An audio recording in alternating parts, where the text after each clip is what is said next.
और ये देश के माटी जल जंगल जमीन हमारे है छैहा।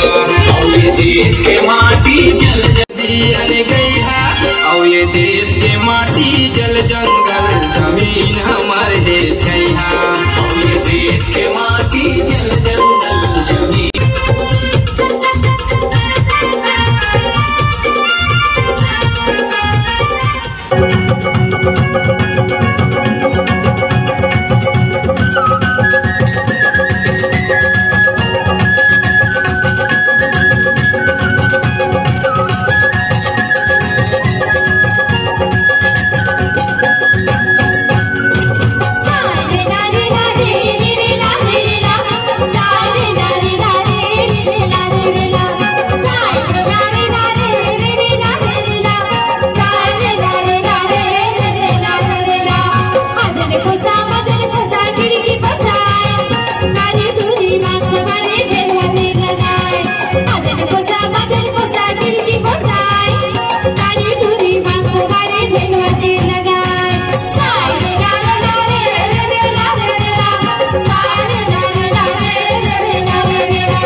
आपको जोड़ता हूँ। धन्यवाद।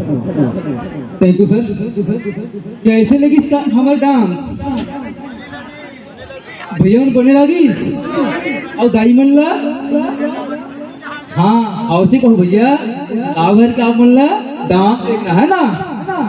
हाँ ठीक है, बहुत धन्यवाद इस आयोजन समिति को, क्योंकि आपने हमें यहाँ पर एक मेरे मित्र हैं जो संदीप मरकाम जो मेरे बेचमेट थे, उनके माध्यम से उनके साथ मेरे एक देवेंद्र मरकाम जो मेरे पूज्य गुरुदेव हैं, इनके माध्यम से मैं आपके माझी आटगांव में आने का मौका मिला। बहुत बहुत धन्यवाद। थैंक यू सर। बहुत बहुत धन्यवाद हमारे पूरे खेमगांव की टीम को।